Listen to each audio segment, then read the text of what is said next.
He opens his eyes, and he's lying in a lavish bedroom he's never seen before, with a strikingly elegant black-haired girl sitting at the side of his bed. His very first thought is, oh hey, that's Rei Sanjo. Isn't she a character from that game?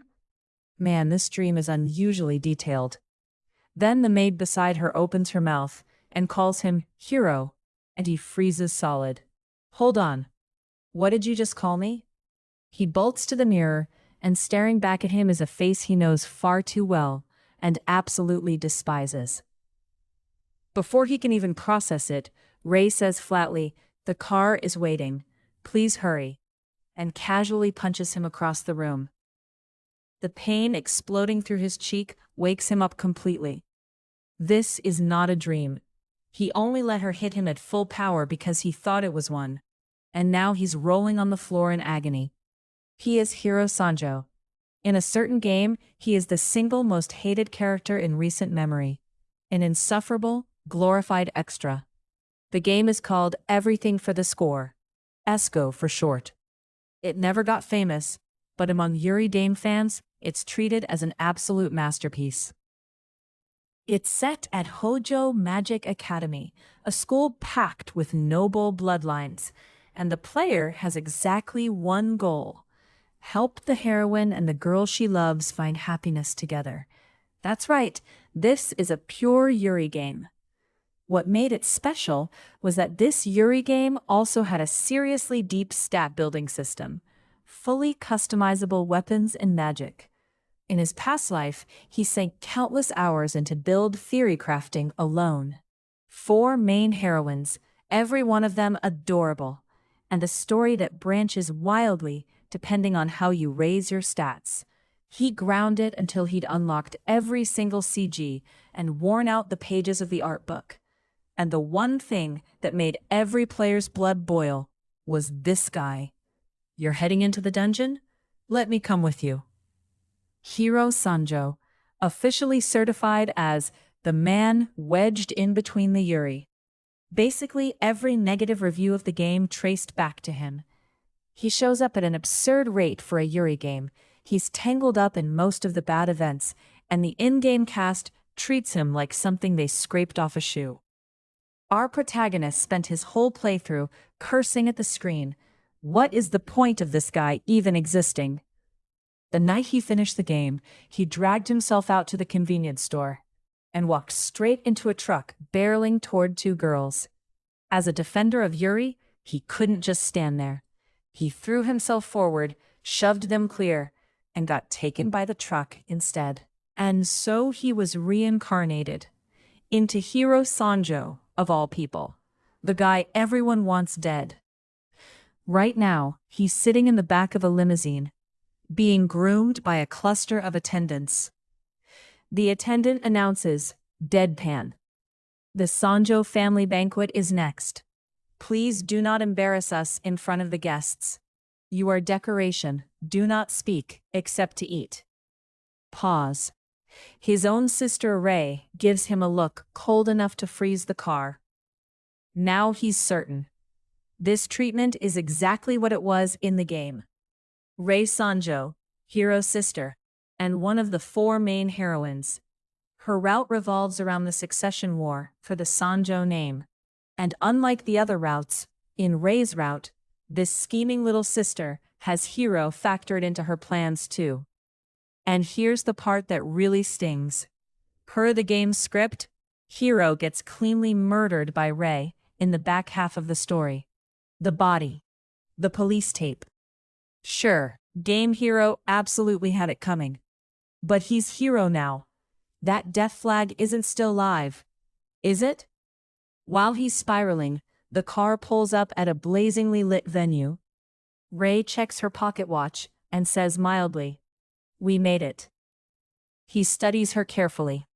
Post-reincarnation, her affection meter seems to have reset to nothing. There isn't a shred of goodwill in the way she looks at him. So he makes a quiet decision. Step 1, don't upset her. Step 2, survive. Rei turns and says, "Please pull yourself together. Even as decoration, You understand what it means to attend as a Sanjo, don't you? Hiro thinks, oh, coming at me from that angle? Maybe a cold, dismissive reply would be nice and in character for the original hero. Instead, what comes out of his mouth is the unfiltered truth. You're so kind, and your face is unfairly beautiful. You're the best. He startles himself. Rei turns slowly. What did you just say? He scrambles. That was a slip of the tongue. What I meant to say was, that thing. He digs a bandage out of his pocket and holds it out to her. Here. Payback for the handkerchief. Rei blinks. What is this? Your hand looked hurt. When you took out your pocket watch, your face said it stung. You've got a whole banquet ahead of you. That's rough to sit through with an open cut. Something in Rei's expression wavers. Why would you? Hiro sweeps his bangs back and delivers the finisher with total conviction. Basic consideration, obviously. Those beautiful hands are reserved for your future female partner. The air freezes. Rei, uncharacteristically, just stands there. The attendants lose it. How dare he hand Lady Rei something so cheap? I'll fetch a proper replacement at once. And then Rei says quietly, no, I'll take it. She turns toward the venue, and the corner of her mouth may have twitched upward. A hero who cracks jokes is a rare thing. I'll keep it as a souvenir. Hiro, internally pumping his fist. Oh, that went way better than expected. He gets more pleased with himself by the second. That improvisation was beautiful. So he doubles down. A joke? I wasn't joking. Paying taxes and defending Yuri are the duties of every Japanese citizen. He's beaming. The attendant is quietly suggesting they take him to see a doctor. Rei, we're wasting time. Move. The group heads inside. Vaulted ceilings, crystal chandeliers, tables buried in extravagant food. The Sanjo family banquet is underway. What he sees rearranges his entire worldview. Women arriving arm in arm with their partners, openly, unremarkably, girls with girls, as the natural order of things. Internally he's screaming, this really is heaven. This really is the world of Esco.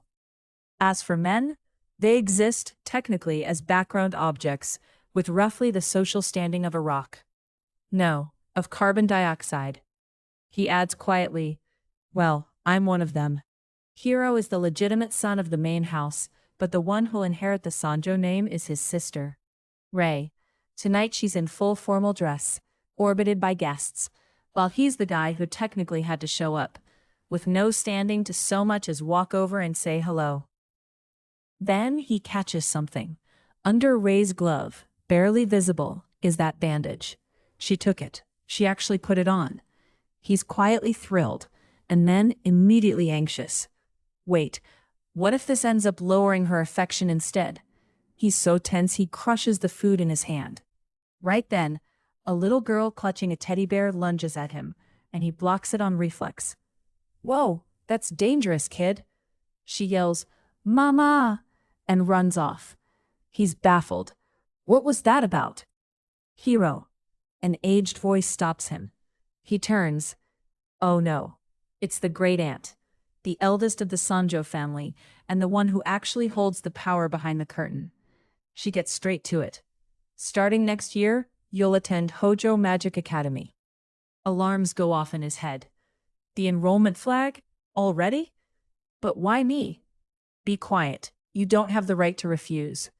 Hojo Academy is Esco's main stage. He figures meeting the main cast is still a long way off, until the great aunt says, darkly, this is no time for you to be relaxed. You still haven't noticed? She lays it out. Someone has been using the Sanjo name to squeeze money out of the branch families through vicious methods, and every bit of that hatred has been filed under Hiro Sanjo. It wouldn't be strange if you were killed at any moment. Only now does he notice the looks coming at him from around the room. Pure murder. Noble women whispering through gritted teeth.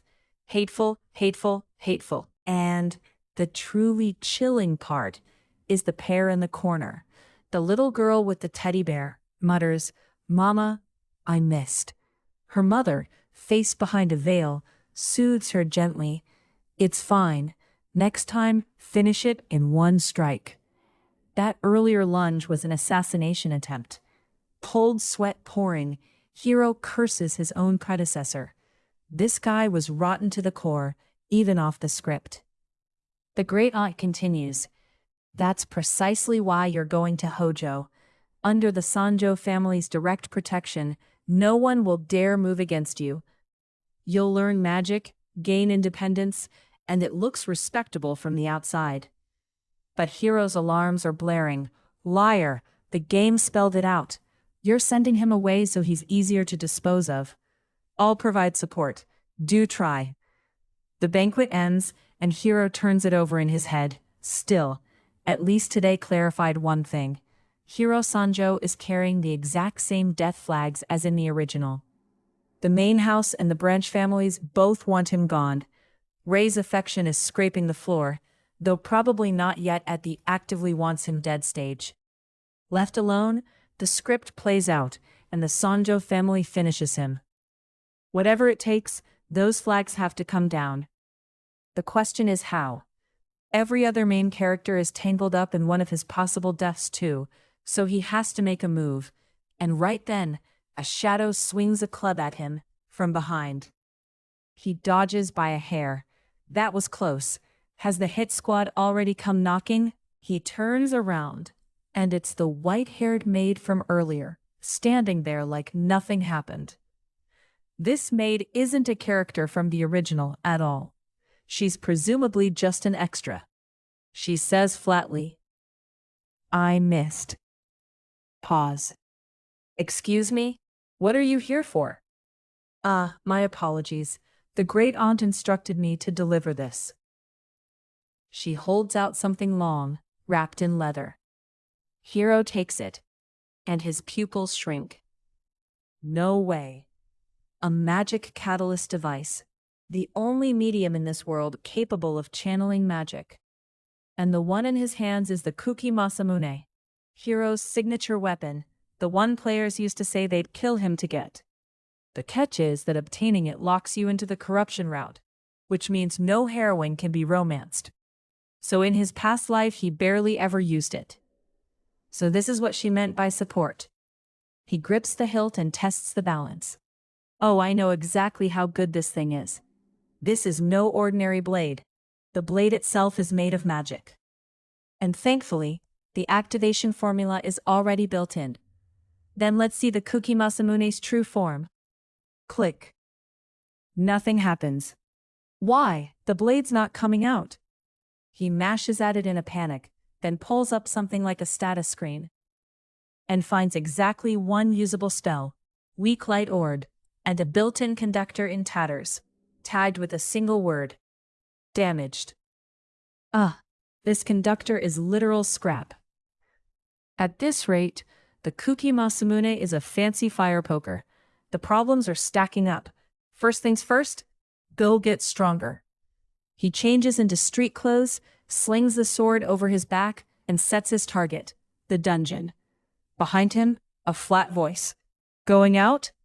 The maid is still here. You're still around. You can go home, thanks for your service. I'm heading out for the night. He shuts the door and leaves, and the maid storms out after him, muttering at his back, "Idiot." Hiro stops dead. Did you just insult me? A mere maid insulting her master? She doesn't flinch. Would you prefer a lecture or gossip about my love life? Gossip, obviously. Do you have a girl you like? I am deeply invested in your Yuri. That's what qualifies as gossip to you. She keeps going. That insult was on behalf of the fellow maids you've tormented. Oh, just kidding. A coward like you would never actually fire me. Go on, try it. Hiro's eye twitches, and internally he howls. How many more times is the original Hiro going to set a new low? No matter how I look at it, I'm the one in the wrong here. His face turns serious, and he bows deeply. I'm sorry. I want to apologize to that maid immediately. It's too late tonight, so please arrange it for me tomorrow. For once, the maid is genuinely stunned into silence. The nightlife district after dark. Hiro arrives at the Administration Bureau checkpoint, where a clerk routinely asks for his permit. Then, gets a good look at who it is, and instantly switches to an oily smile. Ah, the young master of the Sanjo family. We've been informed. No verification necessary. Please, go right ahead. Pause. Hiro thinks, the old lady greased the wheels ahead of time, didn't she? The great doors swing slowly open. Welcome to the dungeon. These are singularities that have appeared all over the world, and behind this particular door is the Area Tokyo Abandoned Line Station Dungeon. Overturned subway cars, collapsed platforms, vending machines selling supplies, and an alien world where monsters make their home. Hiro takes a deep breath. All right, I'm finally in. This is where it really starts. Behind him, the maid stands at perfect attention.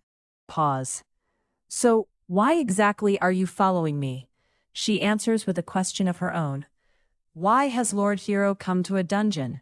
Have you tired of human women and moved on to courting monsters? You are the one completely ignoring my question. Pause. They bicker. But when Hojo Academy comes up, the maid goes quiet and thoughtful. Hiro explains, the Kuki Masamune is useless as is. So he's here to hunt monsters, earn experience, and hopefully pick up a conductor drop. The maid delivers the cold reality. Only magic attacks work on monsters. Meaning without a functioning catalyst device, he can't fight at all. Ordinary conductors can simply be bought with score. Though I doubt you can afford one. In this world, every action, achievement, and social contribution a person makes gets converted into score. Score is status, and it touches every part of daily life. Hiro opens his personal panel, and the total score field reads 0. Even the maid is taken aback. Hold on, total score of 0? He opens his activity history, and the mystery resolves itself. Promise to apologize to a fellow maid, plus 30. Followed by a wall of atrocities.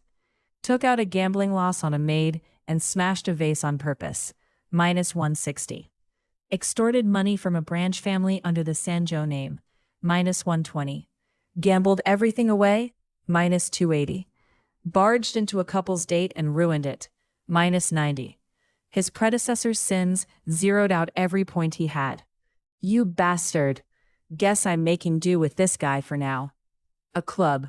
Deals a small amount of magic damage, purchasable with cash at a convenience store.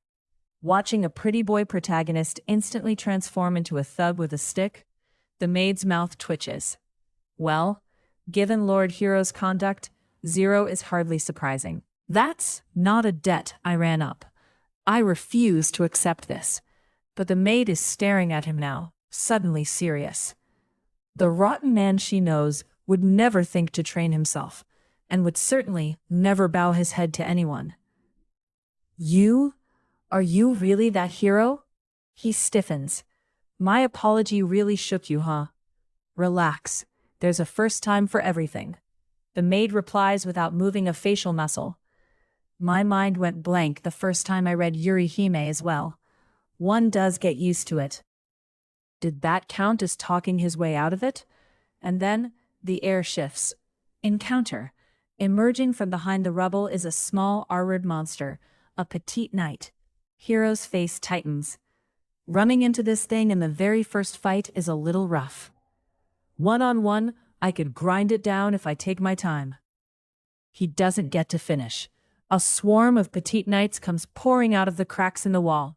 That's way too many at once. The maid makes the call instantly. We're retreating. Both of you, get back. At the last possible second, a figure in white drops out of the air and drives a lethal kick straight through the heart of the monster pack. 2 flashing strikes, and the petite knights hit the floor in rows with X's for eyes. The newcomer lands lightly and glances back. You 2 beginners? Hiro's jaw is on the ground. You have got to be kidding me. Long golden hair, elven ears, white battle dress. What are you doing in a place like this? You should head home before you die. Lapis Crew Lelumet, one of the four main heroines, has just made her entrance. She's the princess of an elven kingdom, wealthy enough to make the Sanjo family look like small change. She takes one look at Hiro and raises an eyebrow. Lapis is stamping her feet. What exactly do you take me for? Hiro looks away, and the truth escapes him. An elf dressed like a pervert. This is formal attire. Where do you think you're looking? Huh? How is that my fault? Lapis takes a deep breath and plays her trump card. For your information, my score is 30,000. That's a 30,000 point gap. Wouldn't a smart move be to gratefully rely on me? Hiro, reviewing internally. A Lapis who teases the protagonist is adorable, but when the barrel is pointed at me, the appeal is complicated. If you won't listen, then Lapis herself will personally train you. Come on, take your stance. Beside them, the maid quietly apologizes on his behalf. Please forgive his rudeness. I'll discipline this man later. And then Hiro's eyes change. I accept the match. He points at the bow-shaped conductor in her hand. If I win, I want that conductor. Sure, if I lose, you can have all of it. Not that there's a chance in a million. He shoves the club at the maid. Hold this. The maid lowers her voice. She is a renowned figure in the world of archery. Not that you'd guess it. You should withdraw. Hiro tips his head down and smiles, eyes bright. Oh, I know. Believe me. Do you have any idea how many playthroughs I burned figuring out how to win Lapis over? Lapis magnanimously offers a handicap. Use the club, use whatever you like. I'll even give you a head start. I won't move from this spot. Or how about 10 free seconds? She doesn't get to finish. Hiro is already charging in, empty-handed. You forgot your catalyst device. There's a limit to reckless. Lapis is dumbfounded. Hiro is calculating. That conductor can bring my Kuki Masamune online. Whatever it takes, I'm walking away with it. His read is clinical. Lapis is combative and short-tempered, with monstrous specs. Close range isn't her specialty. But her base stats are well above average across the board. Charging her head-on is a guaranteed loss. However, Lapis would never loose an arrow at an unarmed opponent. The gamble pays off. He closes the distance in one burst and reaches straight for the bow in her hands. You tricked me? Fine, don't expect me to hold back. Lapis moves to open the gap, but Hiro steps in with her and gently covers her eyes with one hand. What is this? And in the instant her sight is blocked, a few soft clicks and snaps. By the time she recovers, it's already over. You're strong, Hiro says with a grin. But that bad habit of locking up the second something unexpected happens? Exactly the same as in the game. The dust settles. Standing above her, Hiro holds the Kuki Masamune with its true magic blade blazing to life. And in Lapis's hands is an unfamiliar piece of junk. Wah! All right, I win. Lapis explodes. I don't accept that. That device wasn't even functional. Of course it works now, because the one I've got equipped is yours. Pause. The trick comes clear. In the instant he covered her eyes, he swapped their conductors. The high-performance bow core went into the Kuki Masamune, and his scrap went into her hands. What?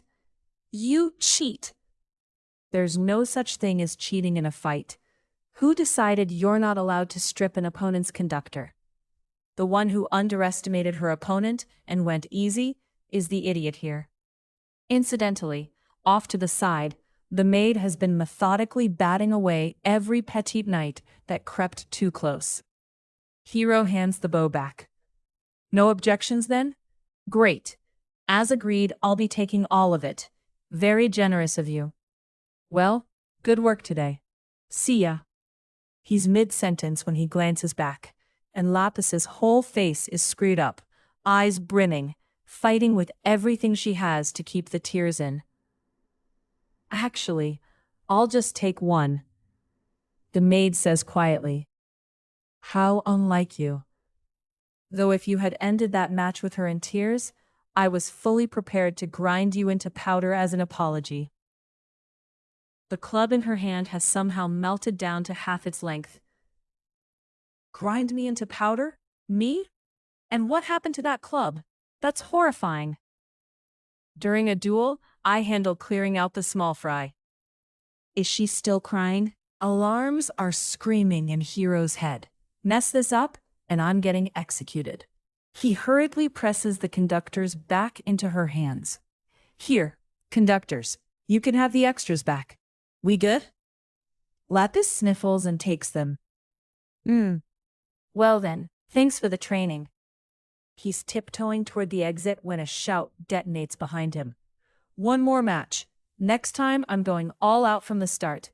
Absolutely not. There was luck involved, sure. But he's probably dodged the Lapis hostility route. And getting the Kuki Masamune running came down entirely to the knowledge he ground out of Esco in his past life. With that knowledge, he can keep slipping past every death flag. And nobody notices. Deep in the darkness, an armored knight, wreathed in black flame, quietly picking up the remains of a petite knight, its eyes glowing with something wrong. Get Hiro Sanjo out from between the Yuri, and let the heroines have their Yuri to the fullest. That's a view I will make real with my own hands. And the very next second, Lapis has him pinned to the ground. I'm sorry, I forfeit. No, you don't. You were planning to throw the match, weren't you? Fight me seriously. Have mercy, I'm going to die. This is the battle chronicle of a man who loves Yuri dearly, and is not loved back by it. End of episode.